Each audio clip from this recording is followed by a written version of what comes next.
Accountant interview question जो कि आपको बहुत ज़्यादा हेल्प करने वाले हैं।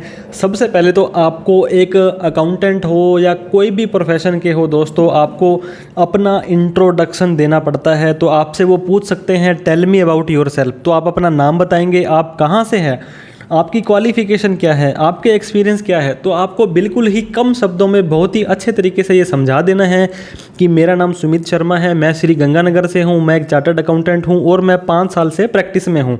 और tell them accounting is the base of business and all compliances. उन्हें बताना है कि सर मैं एक अकाउंटेंट हूँ और मुझे पता है कि सर हम एक बेस होते हैं कि हमने जो एंट्री कर दी उसके ब्याह पर ही आगे की सारी जो कार्रवाई होगी, रिटर्न्स वगैरह बनने वाली है।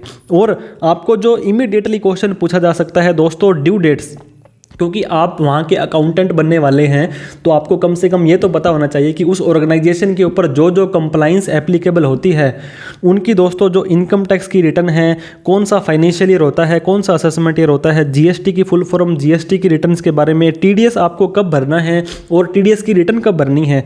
इसके बाद में क्या हमें ऑडिट एप्लीकेबल होती है, ऑडिट कब करवानी है, ऑडिट के लिए क्या क्या हमें फॉर्मेलिटीज़ जो है वो करवानी पड़ती है। इसके साथ में ही आपको पता होगा बड़ी बड़ी ऑर्गेनाइजेशन दोस्तों, provident fund, ESI, IEC, import export code, food license की भी दोस्तों एक रिटर्न जाती है एनुअली, आरओसी अगर आप कंपनी है तो उसकी भी सारी रिटर्न्स आपको ध्यान में रखनी है। इसके बाद में ड्यू डेट्स, उनको आपने दोस्तों बड़े ही इजी और अच्छे तरीके से बताना है कि हमें ड्यू डेट लास्ट तारीख का वेट नहीं करना है। अगर किसी भी रिटर्न की, अगर मान लो अप्रैल महीने की जो 3B की 20 जून लास्ट तारीख है तो हम 5-7 जून तक ही उसे भर देंगे, अदरवाइज हमें लेट फीस इंटरेस्ट पेनल्टी लग सकती है। और दोस्तों हमें लास्ट तारीख में कई बार पोर्टल भी नहीं चलता है। अब हम बात करेंगे, वो आपसे फर्म का पूछ सकते हैं, प्रोप्राइटरशिप इंडिविजुअल होती है, एचयूएफ का क्या रूल्स वगैरह होते हैं, partnership, LLP, AOP, BOI, trust, company. तो ये सारे के सारे दोस्तों आपसे रूल पूछे जा सकते हैं। इसके अलावा अगर आप ट्रस्ट के ऊपर भी अगर आप काम करते हैं, सेक्शन 8, 80G वगैरह का अगर आप कोई काम करना चाहते हैं तो इनकी बेसिक जानकारी आपको सभी फर्म्स की रखनी है, टैक्सेशन के रूल की रखनी है। आपसे बेसिक क्वेश्चन पूछा जा सकता है दोस्तों, डेटर्स एंड क्रेडिटर्स क्या होते हैं। आपको पता होगा अगर आप किसी को माल बेचते हैं या सर्विस देते हैं और वो पैसा आपको नहीं दे रहा है, उधार लेकर चला गया है, तो जब तक आपका वो पैसा नहीं आता है तो आप उसको, उस व्यक्ति को एज ए डेटर्स अपने बुक्स में दिखाएंगे। सेल गुड्स और सर्विस अकाउंट रिसीवेबल भी बोलते हैं। और दोस्तों किसी से आप माल उधार लेकर आ गए हैं, उसे अभी तक पैसा नहीं दिया है तो उसे सन्ड्री क्रेडिटर्स भी बोल सकते हैं और उसे अकाउंट्स पेबल के नाम से भी वहाँ पे अपने अकाउंट्स में दर्शा सकते हैं। इसके बाद में रिवर्स क्लोजिंग बैलेंस दोस्तों, आपको पता होगा डेटर्स का बैलेंस डेबिट में होता है, क्रेडिटर्स का बैलेंस क्रेडिट में होता है। कई बार होता क्या है दोस्तों, किसी को आपने माल बेचा 1000 रुपये का, वो आपको 1100 रुपये दे गया, तो हो सकता है वो आपको एडवांस में दे के चला गया हो या जैसे भी आपकी एडजस्टमेंट एंट्री होती है। तो कई बार डेटर्स का बैलेंस क्रेडिट में आ जाता है और क्रेडिटर्स का बैलेंस डेबिट में आ जाता है। किसी से आपने माल लेना है और पैसा आपने पहले ही दे दिया है तो एडवांस टू सप्लायर भी हो सकता है वो, और क्रेडिटर्स का डेबिट बैलेंस भी हो सकता है। तो इस तरह से दोस्तों आपका जो सन्ड्री डेटर्स है उसका क्रेडिट बैलेंस, सन्ड्री क्रेडिटर्स का डेबिट बैलेंस। अगर आपका एक लोन अकाउंट है दोस्तों, सीसी अकाउंट होता है ना, कैश क्रेडिट, आपकी 5 लाख रुपए तक की लिमिट बनी हुई है दोस्तों, लेकिन आपने कोई भी पैसा नहीं उठा रखा है और उसके अंदर एक्स्ट्रा जमा करा दिया है, तो वो भी हो सकता है कि आपका वहाँ पे जो है रिवर्स बैलेंस वो बोल जाता है। तो ये आपको ध्यान रखना है। इसके बाद में इनकम टैक्स रिटर्न दोस्तों किसको भरनी पड़ती है, कब भरनी पड़ती है, कौन सा फॉर्म भरना पड़ता है। आपको पता होगा ITR 1, 2, 3, 4, 5, 6, 7 होता है। तो जो भी ITR का फॉर्म एप्लीकेबल होता है, किस तारीख से पहले भरनी है, ये सारी बातें आपको ध्यान में रखनी है। हमने डिटेल में इसके ऊपर ऑलरेडी वीडियो बना रखी है। टैक्स ऑडिट दोस्तों, इनकम टैक्स के अंदर आपको पता होगा अगर आपकी 1 करोड़ से ज़्यादा की सेल है तो टैक्स की ऑडिट करवाइए या अपने सेल का 8% या 6% प्रॉफिट दिखाएं। तो कब आपको ऑडिट करवानी है, क्या ड्यू डेट है। ऑडिट के अंदर दोस्तों फॉर्म 3CBCD जाता है, तो वो आपको ध्यान रखना है कि क्या उसके अंदर मांगा जाता है। 3CBCD के अंदर दोस्तों 44 पॉइंट्स होते हैं। जो ऑडिटर आपसे, चार्टर्ड अकाउंटेंट, वो फॉर्म को फिल करता है, जब ऑडिट करता है तो आपसे एक एक क्वेश्चन वो पूछ सकता है। इसके ऊपर भी हमारी डिटेल में वीडियो आने वाली है कि ऑडिटर आपसे क्या क्या पूछ सकता है, एक दुकानदार को, एक फर्म को ऑडिट करवाने से पहले क्या क्या चेकलिस्ट फाइनल करनी है। सबसे इंपॉर्टेंट पॉइंट दोस्तों TDS और TCS, अगर आपकी सेल 1 करोड़ से ज़्यादा है, आपकी सर्विस 50 लाख से ज़्यादा है, आपकी ऑडिट हुई थी पिछले साल, तो इस साल आपको दोस्तों ऑडिट जो TDS है वो काटना पड़ेगा। बहुत सारे सेक्शन होते हैं, आप कर्मचारियों को सैलरी देते हैं तो आप प्रोफेशनल फीस देते हैं, आप किसी को कॉन्ट्रैक्टर की इनकम देते हैं, इस तरह से बहुत सारे सेक्शन होते हैं दोस्तों। किसी को ब्याज देते हैं 5,000 से ज़्यादा, तो और लिमिट से ज़्यादा क्रॉस कर जाता है, तो किसे TDS काटना है, कब काटना है, कैसे जमा कराना है, कैसे रिटर्न भरनी है, इन सभी के बारे में आपको डिटेल में पता होना चाहिए। GST दोस्तों गुड्स एंड सर्विस टैक्स हर दुकानदार का, हर बिजनेस का ये बेस होता है। तो GSTR की रिटर्न होती है, 1 सेल की होती है, 3 भी आपको पता होगा टैक्स भरने की होती है, 2A 2B और इसके बाद में 9C आप कंपोजिशन में हो तो दोस्तों आपको पता होगा CMP 08, इसके बाद में GSTR आपकी 4 है। तो सारी रिटर्न्स को आपको नॉलेज होना चाहिए बेसिकली भी, कौन सी रिटर्न में क्या डाटा आता है, कैसे दिखाना पड़ता है, क्या ड्यू डेट है। इसके बाद में GST में आपसे पूछा जा सकता है दोस्तों परचेज के बारे में, सेल के बारे में, परचेज का बिल हमें बताइए, CGST SGST IGST कैसे लगता है। आपको पता होगा दोस्तों सेम स्टेट के अंदर CGST SGST लगता है, दूसरे स्टेट के अंदर IGST लगता है। डेबिट नोट क्रेडिट नोट कब इशू होते हैं, ई-वे बिल कब जारी करना पड़ता है, ई इनवॉइस HSN कोड डालने पड़ते हैं, नहीं हमें प्रॉपर बिल दोस्तों जारी करना है। अगर आपके पास GST नंबर नहीं है तो भी इनवॉइस जारी करना पड़ेगा, जैसे कि बिल ऑफ सप्लाई बोलते हैं। और आप टैक्स लगा के रखते हैं दोस्तों तो टैक्स इनवॉइस जारी करना है। कंपोजिशन वालों को बिल ऑफ सप्लाई जारी करना है। QRMP क्वार्टरली रिटर्न में GST का सर्टिफिकेट क्या होता है, साइन बोर्ड कब हमें लगाना है, कैसे लगाना है। इसके बाद में दोस्तों पिछले 2 सालों से annual information statement, tax payer information summary, form 26AS में बड़े ही बदलाव हुए हैं। तो आपको उनको बताना है कि सर आपकी जब हम ITR भरेंगे, चेक करेंगे तो ASTS आपको मंथली, क्वार्टरली, एनुअली हमें आपका 26AS चेक करेंगे और जो भी TDS डिडक्ट हुआ है, रिपोर्टेबल ट्रांजैक्शन है, वो हम उसके बराबर में हम वहाँ पे अपने बुक्स में दिखाएंगे। अब हम बात करते हैं दोस्तों, किसी भी सॉफ्टवेयर में आप काम करते हैं, आपने सीखा हुआ है या उनके सामने वाले के सॉफ्टवेयर में आप काम करेंगे, तो दोस्तों टैली हो सकता है, बिजी हो सकता है, फैक्टेक्स हो सकता है, मार्ग हो सकता है। अलग अलग स्टेट के हिसाब से, अलग अलग इंडस्ट्री फर्म के हिसाब से जो है इनका अलग अलग रहता है। तो आपको सभी सॉफ्टवेयर जो या जिस सॉफ्टवेयर में आपने काम किया है उनकी बेसिक चीज़ें, उनकी शॉर्टकट कीज़ कैसे काम करता है, वो सारी की सारी आपको बेसिक चीज़ें पता होनी चाहिए। इसके बाद में दोस्तों सबसे इंपॉर्टेंट पॉइंट है, नोटबंदी के बाद में, डीमोनेटाइजेशन के बाद में अभी 2000 के नोट भी बंद किए हैं, तो कैश से रिलेटेड कितने ट्रांजेक्शन है दोस्तों आपको पता होगा। अगर आप एक अकाउंटेंट हैं तो आपको बेसिक चीज़ें ध्यान में रखनी हैं कि कब कितने रुपए हमने खाते में जमा करवाने हैं, कितने रुपए निकालने हैं, कितने रुपए से ज़्यादा का कैश का बिल नहीं काटना है। आपको पता होगा 2 लाख से ज़्यादा का आप नहीं ले सकते हैं।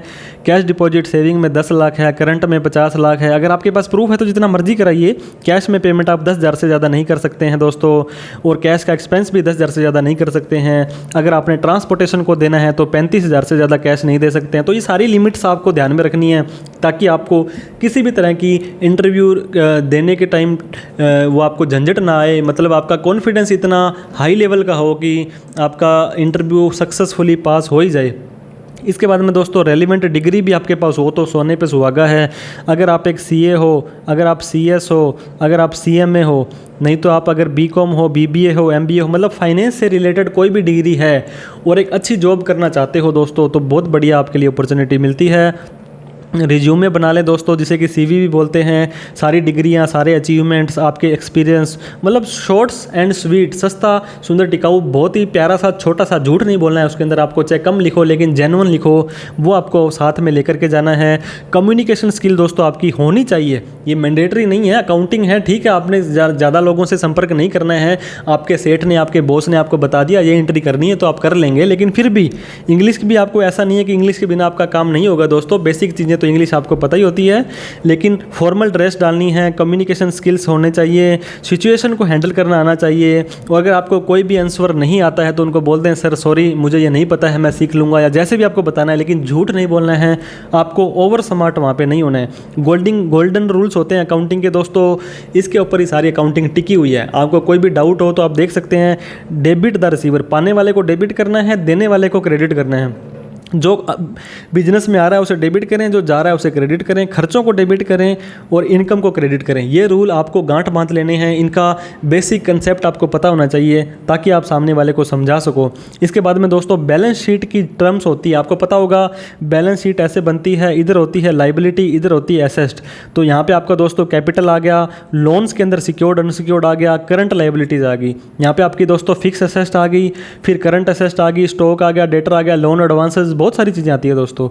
तो आपको लॉन्ग टर्म शॉर्ट टर्म कौन कौन से होते हैं, 12 महीने से कम ज़्यादा, टीडीएस कैसे दिखाना है, एडवांस टैक्स आपका कट गया, जीएसटी भरने वाला है, तो ये सारी चीज़ों को बैलेंस शीट में कहाँ शो करेंगे, लॉन्ग टर्म में शॉर्ट टर्म में कैसे शो करेंगे, ये सारा आपको बेसिक चीज़ें पता होनी चाहिए।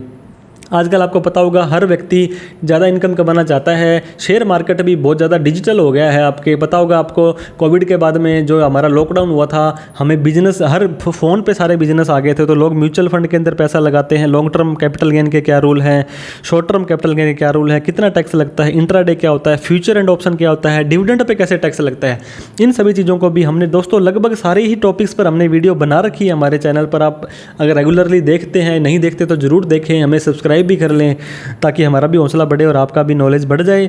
दोस्तों बैंकिंग टर्म्स होती है, आपको पता होगा बैंक के बिना कोई भी बिजनेस संभव नहीं हो पाता है। तो बैंक के अंदर आपको विड्रॉल स्लिप, आपको डिपॉजिट स्लिप, दोस्तों चेक बुक, इसके बाद में इंटरनेट बैंकिंग, सीसी क्या होता है, ओडी क्या होता है, टर्म लोन क्या होता है, कितना रेट ऑफ इंटरेस्ट है, प्रोजेक्टेड एस्टिमेटेड। दोस्तों बैंक वालों ने आपको बोल दिया हमें 3 साल की बैलेंस शीट ला के दो, तो ऐसा साल दोस्तों अब मानते हैं कि 31/3/2023 है, जो आपका साल तो ख़त्म हो गया है लेकिन इसकी आईटीआर अभी तक नहीं गई है या अभी तक आपने इसकी ऑडिट नहीं करवाई है। तो इसकी जो भी बैलेंस शीट आप देंगे दोस्तों उसको क्या सीए से साइन करके देंगे, तो ये प्रोविजनल होगी, मतलब ये हो चुकी है लेकिन फाइनल नहीं हुई है। और जो साल दोस्तों आपका चल रहा है, मतलब 1/4 आपका जो 23 से 31/3/24 वाला साल चल रहा है, ये जो साल होगा दोस्तों इसकी भी बैलेंस शीट मांगी जाएगी, इसको एस्टिमेटेड बोला जाएगा। इसके साथ में दोस्तों ऐसा साल जो भी चालू नहीं होने वाला है, 31/3/25 वाला जो भी साल होगा, इसे प्रोजेक्टेड बोला जाएगा। तो बैंकिंग की भाषा में आपको estimated, projected, provisional, CMA data होता है, क्रेडिट मॉनिटरिंग एनालिसिस। इसके अंदर दोस्तों रेशियो होते हैं, करंट रेशियो, इसके बाद में डेट सर्विस कवरेज रेशियो, इसके अलावा आउटसाइड लाइबिलिटी के रेशियो। तो ये छोटी छोटी चीज़ें आपको अगर ध्यान दे देंगे तो आपको मैं कहता हूँ कोई रोकने वाला ही नहीं है दोस्तों, इतनी क्लैरिटी हो जाएगी आपके साथ में। कोई भी नया क्वेश्चन आता है, मैंने आपको बताया, सिंपली स्माइल करें, सर मुझे नहीं पता है, प्लीज़ ये नई चीज़ है मेरे लिए, तो मैं सीख लूँगा, लेकिन झूठ नहीं बोलना है, ओवर स्मार्ट नहीं होना है।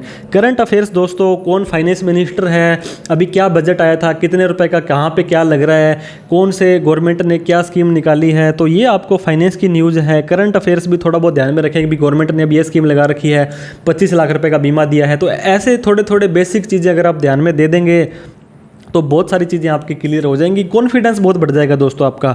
दोस्तों कुछ शॉर्टकट जो होती हैं जो हमारी डे टू डे एक्टिविटी में बिजनेस में काम आती है, जैसे एफडीआई हो गया, foreign direct investment, import export code, medium small, micro small medium enterprises, chief financial officer, GDP, gross domestic product हो गए, CBDT, NAV, net asset value, मतलब जो भी बेसिक चीज़ें आप जितनी कवर कर पाओ, जितने शॉर्टकट्स वगैरह आप देख पाओ, वो आपके लिए काम आएंगे दोस्तों। तो इस तरह से मैं आशा करता हूं कि दोस्तों अगर आप एक अकाउंटेंट का इंटरव्यू देने जा रहे हैं और इस वीडियो को देख करके जो जो चीज़ें मैंने बताई है, अगर आप उसको देख लेते हैं, थोड़ा सा एक्सप्लेन कर लेते हैं, समझ लेते हैं, तो आपका 101% मैं गारंटी देता हूँ कि दोस्तों कोई आपका इंटरव्यू में आपको रिजेक्ट नहीं कर पाएगा। मेरी शुभकामनाएं भी आपके साथ है दोस्तों, आप बहुत तरक्की करेंगे आने वाले टाइम में। ईमानदारी से काम कीजिए, जिम्मेदारी से काम कीजिए, आपको भागना नहीं है, ज़्यादा काम करना पड़ जाएगा कोई दिक्कत नहीं है, कोई नहीं देख रहा है लेकिन ऊपर वाला देखता है कि हम ज़्यादा काम करते हैं, तो उसका रिजल्ट, उसका रिवर्ट आपको ज़रूर मिलेगा। तो इसी के साथ में हम भी ईमानदारी से काम करते हैं, आपके लिए डाटा लेके आते हैं, इन्फॉर्मेशन लेके आते हैं। तो अभी तक हमें सब्सक्राइब नहीं किया तो सब्सक्राइब कर लें, ये फ्री ऑफ कॉस्ट होता है और हमारा हौसला बढ़ा देता है। वीडियो अच्छी लगी हो तो लाइक करें, सभी ऐसे व्यक्तियों में शेयर करें जो ग्रेजुएट हैं, बीकॉम के, एमकॉम के, बीए के, ऐसे जो अकाउंटेंट का काम करना चाहते हैं, करते हैं। और कोई कमेंट हो, आपका कोई डाउट हो, क्वेरी हो तो कमेंट कर सकते हैं, हम उसकी भी समस्या का समाधान करने की कोशिश करेंगे। आप हमें मेल ड्रॉप कर सकते हैं, सोशल मीडिया हैंडल पर दोस्तों आप हमें संपर्क कर सकते हैं, हमसे जुड़ सकते हैं, हमें फॉलो कर सकते हैं। वीडियो देखने के लिए आपका बहुत बहुत धन्यवाद, बहुत बहुत शुभकामनाएं। Thank you so much. जय हिंद, जय भारत।